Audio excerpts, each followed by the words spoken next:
Okay, so are you ready to dive into some serious AI today? Always. All right, because we're talking OpenAI's brand new model o3. Exciting stuff. Yeah, so we've got all the info straight from OpenAI's presentation uh, about o3 and its like little sibling o3-Mini. Right. And what really stands out to me is OpenAI is calling this the next frontier model, you know, after O1. Yeah, I saw that too. And they're really hyping up its reasoning abilities, like saying it can tackle problems that would even make experts sweat a little bit. I mean, if the benchmarks are anything to go by, it seems like they're not exaggerating. No, not at all. These results are really something else. So let's break it down. Okay, where should we start? We have to talk about the coding stuff, right? Yeah, Code Forces. That was impressive. Code Forces. So for anyone listening who doesn't know, it's like the ultimate coding competition platform. It is. And R3 achieved an ELO score of 2727. Which is crazy high. Like, even OpenAI's chief scientist doesn't have an ELO that high. Well, actually, I know someone at OpenAI, and their ELO is over 3,000. Yeah. But still, for an AI to reach that level, it's a huge deal. It is. So they're basically saying this AI can code better than most human programmers. In many cases, yeah. All right, so coding is one thing, but what about math? Even more impressive. Really? Oh, yeah, they had it take the A math competition, which is a notoriously difficult high school exam. Oh, yeah, I've heard of that one. O3 got a 96.7% accuracy rate. Seriously. Yeah. And the crazy thing is it often only misses one question on the whole exam. Like literally one question out of the entire thing. Yep. It's incredible. I got a perfect score once, but that was after a lot of practice. Well, I definitely didn't get anywhere near that. But what I find even more impressive is O3's ability to tackle these problems that require learning new skills on the fly. You're talking about the ARC AGI benchmark, right? Exactly. That one had been unbeaten for 5 years. 5 years. Yeah, it requires the AI to basically learn and adapt to new problem-solving situations. It's not just about memorizing information. So it's actually understanding and applying the knowledge it's given. Precisely. And O3 got an accuracy of 87.5% on this benchmark. Which is better than humans. Yep, exceeding human performance. Okay, hold on. I need a minute to process all of this. It's a lot to take in. So we've got this AI acing coding competition, solving complex math problems, and even adapting to new challenges, like it's learning on the fly. It is pretty mind-blowing. But how does this translate to the real world? I mean, I get that the benchmarks are impressive, but what does it mean for like you and me and everyone else listening? That's the key question, right? Yeah, like is this just a cool tech demo? Yeah. Or is this something that's actually going to change things? Oh, no. This has huge potential for real-world impact.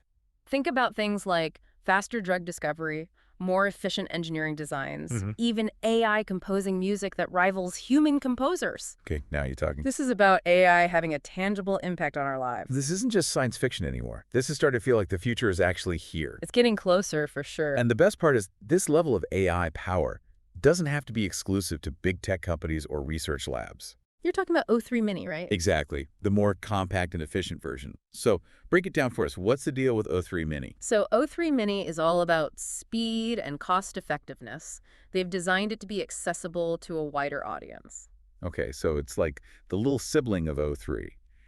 Incredibly capable, but designed for more everyday use. Yeah, and one of the key features they've included is something they call adaptive thinking time. Adaptive thinking time. Yeah, essentially it lets you control how long the model spends on a given problem. Oh, that's cool. So if I need a quick answer, I can set it to low. And if I have something really complex, I can bump it up to high. Exactly. It's like choosing the processing power you need based on the task at hand. So they're making it adaptable to different budgets and computational resources. Exactly. That's smart. It makes it much more accessible for people who might not have the most powerful computers. Right. So even someone with a less powerful computer or a tighter budget can still benefit from O3-Mini's capabilities. I like that it's like they're leveling the playing field a bit when it comes to AI.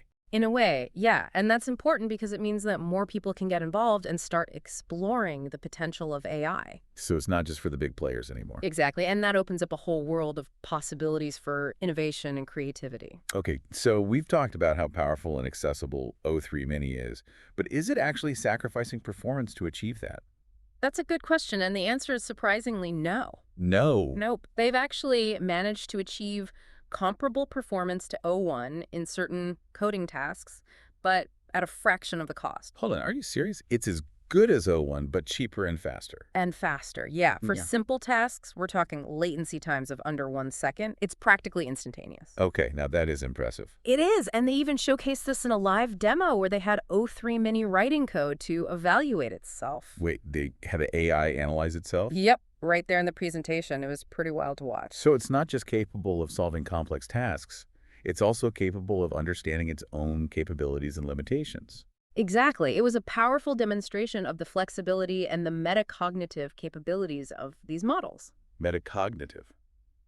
That's a big word. It essentially means thinking about thinking, and that's what we're seeing here with o3-Minis. It's not just blindly following instructions, it's actually understanding the context, the purpose, even its own role in the process. So it's like it has a level of self-awareness. You could say that. Yeah, it's pretty incredible. This is all very cool, but with great power comes great responsibility, right? Absolutely. We can't just ignore the safety aspects of all this. Of course not. And OpenAI is very aware of that too. They're taking safety very seriously. So what are they doing to ensure that these powerful AI models are used safely and ethically? Well, first off, they're running a public safety testing program for both O3 and o3-Mini. Oh yeah, I read about that. Yeah. So they're basically inviting researchers from all over to scrutinize these models, try to find any potential issues before they're released to the public. Exactly. It's a bold move, but it shows their commitment to transparency and responsibility. Yeah, it's like they're saying, we know these models are powerful and we want to make sure they're used for good, so help us make that happen. Precisely. It's about fostering a culture of responsible AI development. And it's not just about preventing harm, right? It's also about ensuring that these models are used for purposes that benefit society. Absolutely. They're actively working on aligning AI's goals and values with our own. So it's like we're not just building AI tools, we're shaping AI partners, collaborators that share our values and work alongside us to create a better future. No, exactly. It's about guiding AI's evolution in a way that benefits all of humanity. That's a powerful way to put it. And it makes me feel a bit more optimistic about the future of AI, with companies like OpenAI taking these steps towards responsible development. Me too. It's an exciting time to be witnessing these advancements and to see the potential they hold for making a positive impact on the world. It really is. Okay, so we've covered a lot of ground here. We've talked about the impressive capabilities of O3 and o3-Mini. We've discussed their potential for real-world applications. And we've touched upon the importance of safety and ethical considerations. It's been a fascinating conversation. It has, and I think it's safe to say that we're on the cusp of a major AI revolution.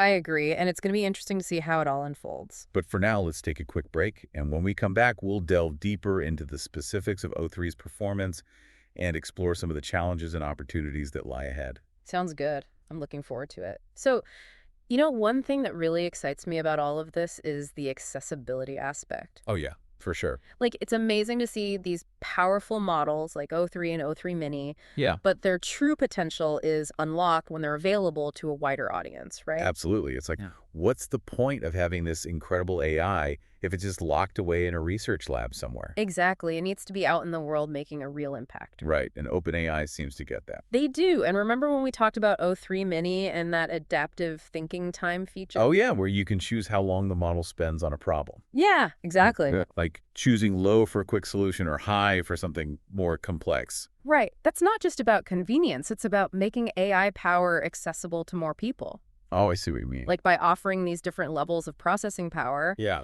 they're making o3-Mini adaptable to various budgets and computational resources. So even if you don't have the latest and greatest computer, You can still benefit from o3-Mini's capabilities. you might just have to opt for a lower thinking time setting. Exactly. And that's huge because it opens up the possibilities for students, entrepreneurs, small businesses, anyone who might not have the resources to access these kinds of AI tools before. It's like they're democratizing AI, In a way. Yeah. making it available to the masses. And that's when real innovation happens, right? When you have more people tinkering and Oh, experimenting. absolutely. So it's not just about cost and processing power, though, right? Wow, you're right. OpenAI is also making these models easier to use. Exactly. They've put a lot of effort into the developer experience. So what kind of things are they doing to make it more user-friendly?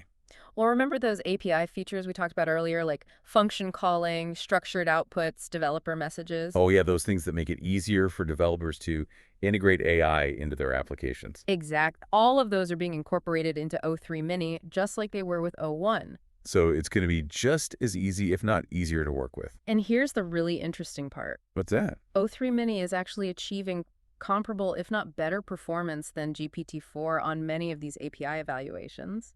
Wait, are you saying o3-Mini, this smaller, more efficient model, Yeah. is outperforming GPT-4? In some areas, it seems that way. And remember, it's doing all of this at a fraction of the cost and with much faster response times. It's pretty incredible. Okay, now that is a game changer. It is. It means developers can create even more powerful AI applications. More responsive application. And all while being more cost effective. Exactly. It's a win-win situation. So it's not just about AI writing code or solving math problems anymore. No, it's about AI being integrated into our everyday lives in a seamless and practical way. Making things easier, faster, more efficient. Precisely. And this is just the beginning as these models continue to evolve and improve. The possibilities are truly endless. I'm starting to get why OpenAI is calling these frontier models They really are pushing the boundaries. of what we thought was possible with AI. And they're doing it with a focus on safety, accessibility, and real-world applicability. Which is really exciting. It is. Okay, so we've talked about the impressive benchmarks, the real-world implications, the focus on accessibility, We have, but we can't forget about the elephant in the room. which You know, is, safety. of course, safety is paramount. These models are incredibly powerful. They are, and that's why OpenAI is taking it so seriously. So let's talk about that public safety testing program again. Yeah, they're inviting researchers from all over to scrutinize these models. To poke holes, find vulnerability, Exactly. and try to identify any potential issues before they're released to the wider public. It's a proactive approach to safety. It's pretty bold of them to open themselves up to that kind of scrutiny. It is, Yeah. but it also shows their commitment to transparency and collaboration. It's like they're saying, we're not afraid to have our work examined. We want to make sure these models are used responsibly. Exactly. So help us make that happen. It's about building trust with the community. Right. And it's not just about preventing harm. No, it's also about ensuring that these models are used for good for purposes that benefit society. So it's not enough to just prevent AI from doing bad things. Right. We need to actively guide it towards doing good things. Exactly. And that's where the concept of alignment comes in. Alignment. Aligning AI's goals and values with our own, ensuring that it's working towards outcomes that benefit humanity as a whole. So it's not just about building AI tools, it's about shaping AI partners, collaborators Yes. that share our values and work alongside us to create a better future. That's a beautiful way to put it. It really highlights the responsibility we have in developing and deploying these technologies.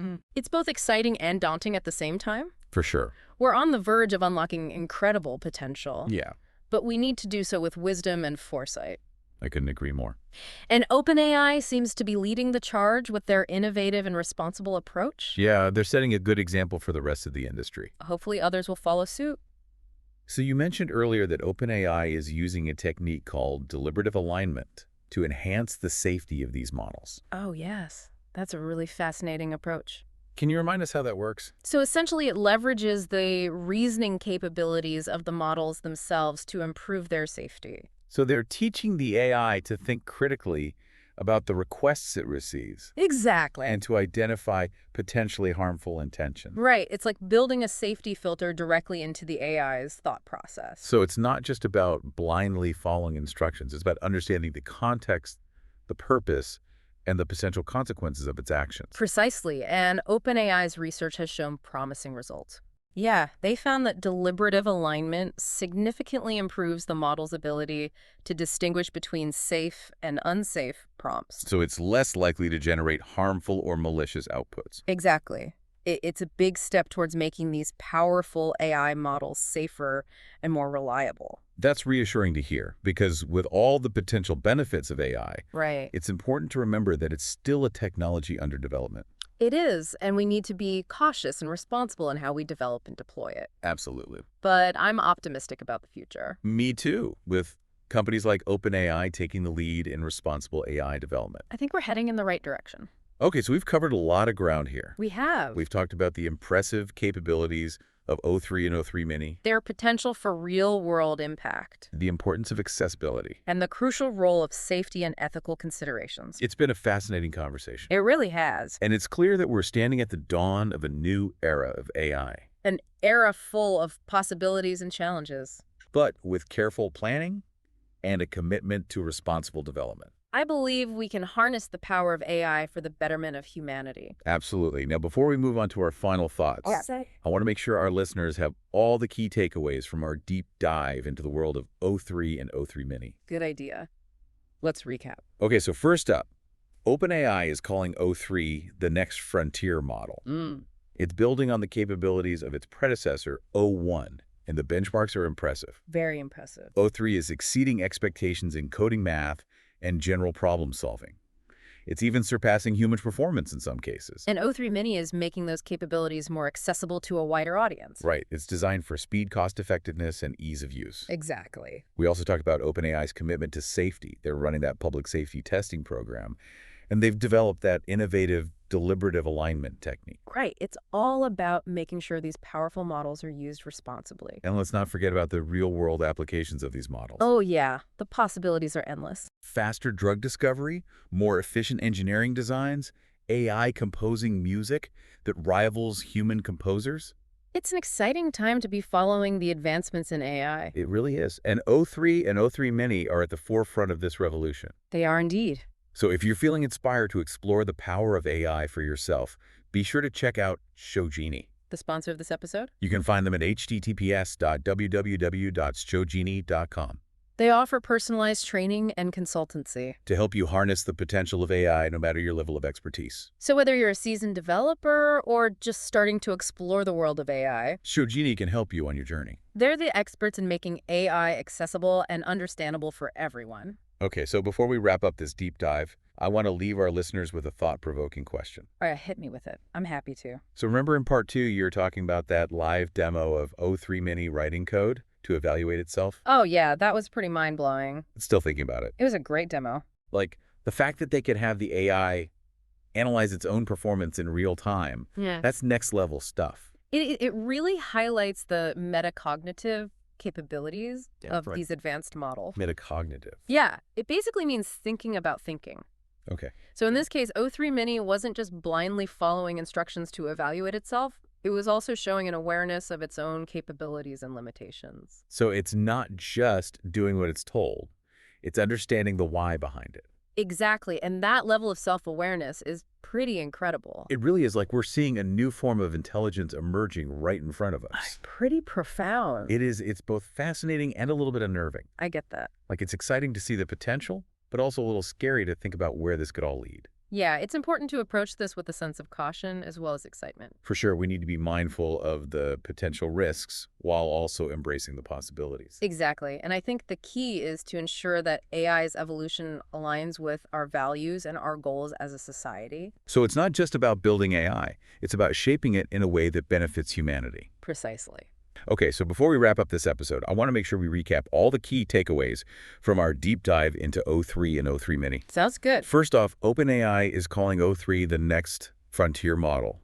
And based on those benchmarks, it seems like they're right. Yeah, those results were incredible. O3 is outperforming expectations in coding math, problem solving, Yeah. even surpassing human performance in some areas. And O3 Mini is making those capabilities more accessible with its focus on speed, cost-effectiveness, and user-friendliness. Right. It's like they're making AI power available to the masses. And they're doing it responsibly with that public safety testing program and that deliberative alignment technique. Yeah. They're really emphasizing the importance of safety and ethical considerations. Which is crucial. And let's not forget about all the amazing real-world applications. Oh yeah, that's what makes this all so exciting. Faster drug discovery, more efficient engineering, AI composing music. It's mind-boggling to think about all the possibilities. It really is. So if you're feeling inspired to explore the power of AI for yourself, Check out Sogini, the sponsor of this episode. you can find them at https://www.sugini.com.